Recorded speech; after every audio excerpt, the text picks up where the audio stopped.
This is a short tutorial on how to remove unwanted objects or people from photos in Adobe Photoshop. In a few easy steps you can go from a photo looking like this to this. Notice how the person in the top left corner of the photo has been removed. First you need to open a raw photo in Photoshop. This will automatically open Camera Raw, which is part of Photoshop. Select the Erase tool from the sidebar on the right and make sure you have Detect Objects and Generative AI selected. Next you need to select the object or person you want to remove from the photo. Include any shadows made by the object you want to remove.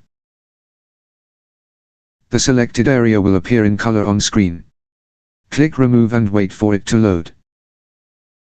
The object will be removed from your photo and replaced with a realistic background.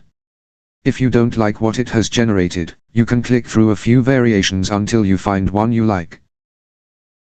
If you have found this video useful, please like and share it. If you would like a tutorial on using Photoshop, please leave a comment.